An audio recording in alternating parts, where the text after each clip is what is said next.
Hello everyone, how's it going? It's me, and I welcome you all to another video on History 401.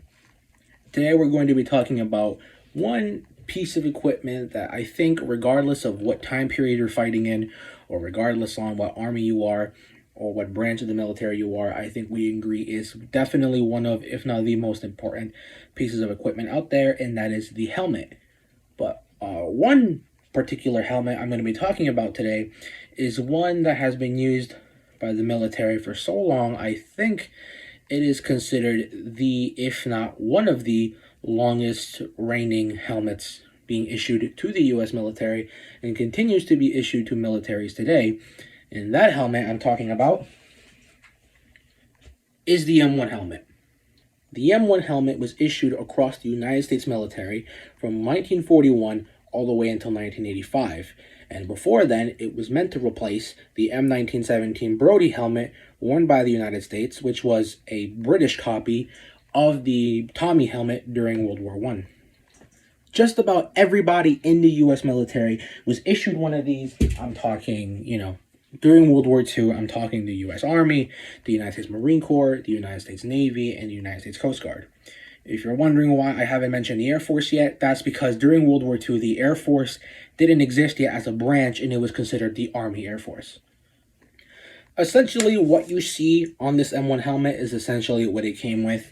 You have the M1 helmet's steel pot, and then inside you have a helmet liner, which consists of a headband that you specifically wear on your head to help keep it concealed, or to help keep it tight on your head. You have a nape strap, which supports the back of your neck, and you also have a leather chin strap that goes over the lip of the helmet, which the intentions are to secure the helmet and the liner together. You also have a khaki chin strap, which you would use more often on your chin, obviously, to help secure it on your head for more of a snug feel. And the khaki chin straps were secured on the helmet by these, I don't know if you can see it, by these loops known as bails.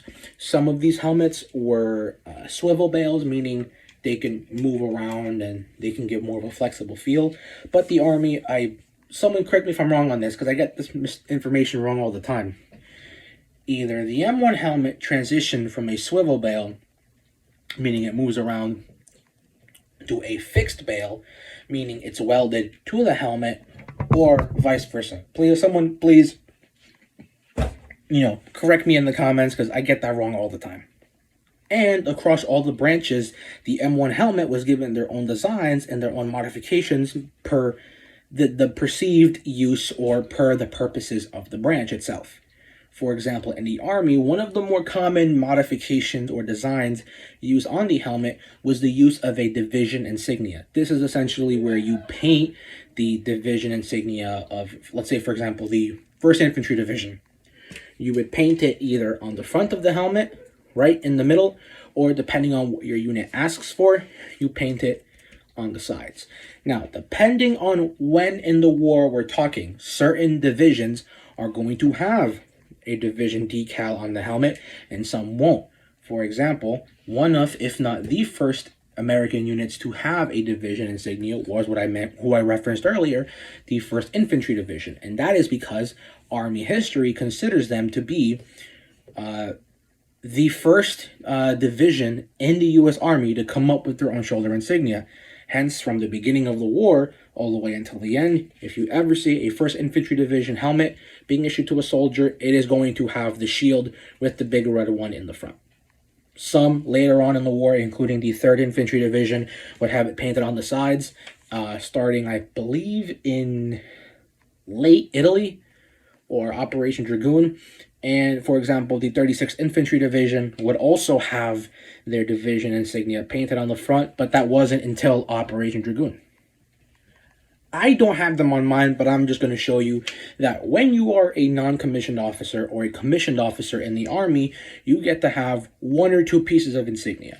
If you are a non-commissioned officer and you are put in a leadership position, you would have, if this is the back of the helmet, you would have a horizontal white bar going across the back of your helmet. But if you were a commissioned officer, you would have a vertical white bar going up the back up until about maybe here. In terms of the horizontal NCO bar, I believe that is from the rank of corporal onwards, but I think you need to be placed in a leadership position within your squad or within your platoon or within your company. If you were also an officer, it was custom to have your officer's insignia, whether it be a silver bar or 4 stars, on the front of your helmet. But it was also depending on what the soldier preferred. You could either have it painted on the front, or instead you could have the actual brass insignia affixed to the front of the helmet. It was also not that uncommon to see that paratrooper units especially would have regiment insignia on the sides of their helmets to denote what specific unit they were in case there was ever a need for you to refine your unit. But I will make a separate video on that in the future. So now we're going to be moving on to the United States Marine Corps, who would wear their helmets at the beginning of the war very just plain Jane. Nothing fancy on there, no designs, no modifications. As far as I know, they didn't have the same horizontal or vertical bar system as the U.S. Army did, and it wasn't until around the Battle of Guadalcanal onwards when the Marine Corps had enough funding to have the M1 helmets, but they would have a camouflage neck cover over it to help them out with the jungle environments. The Navy, for the most part, had their M1 helmets very plain Jane. For the most part, you had them in this traditional green color, but it was also not common or not uncommon to see Navy helmets, especially those that are on naval crews going out to sea, being painted in a weird blue color, kind of like my shirt. Yeah, kind of like a blue color on here. And normally what would happen is on the front, you would have USN on the front, meaning United States Navy. But if you were the captain of a ship or if you were the commander of a vessel, you would have CAPT on the front as well. One of the big sort of exceptions that I think a lot of people are starting to learn about were the Naval Sea Beach battalions. So I hate to be that one guy that says it, but if you've seen Saving Private Ryan, during one of the beach scenes, I think his name is Captain Miller, has an argument with somebody about the beach and whether they're staying in a position or not. And if you notice, I'll put up a picture in case you haven't seen it or you don't remember. That particular soldier has an M1 helmet, but he also has an orange arc going above the center with a number on the front. Regardless, I mean, in the scene, that particular helmet has a number 7 on it, but this is the helmet insignia for the Naval Sea Beach battalions.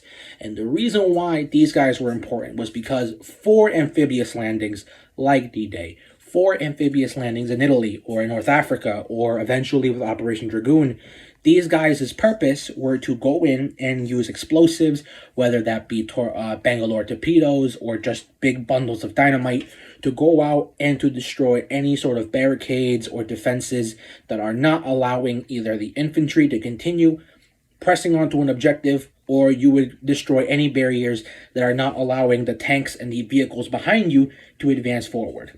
And as a little bit of a fun fact, the reason why that conversation even happens, because normally people argue that if you're this lower enlisted guy, which the naval guy, the sailor was, you would not be arguing against an officer because that's so high up in the chain of command, you wouldn't even dare go against them. But the reason why that conversation even happens is, I don't remember the name of it, but it has to do with the chain of command, where essentially it's, again, someone can fill me in on this. I don't remember the name of this phenomenon, but it's a practice used when branches or when people within a branch are working together, where if your job is considered a higher priority than the rank of some officer, you are essentially allowed to tell that officer or to tell that leader to go take a hike. That is why when you start, I don't know this from personal experience. I know this from knowing people in the military.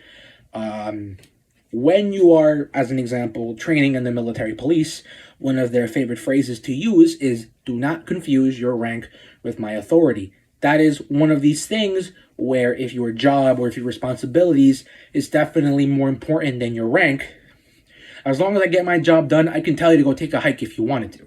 And in this example, the Sea Beach Battalion sailor, His job is way more important because he needs to clear the barricades and the defenses for the rest of the invasion to even succeed.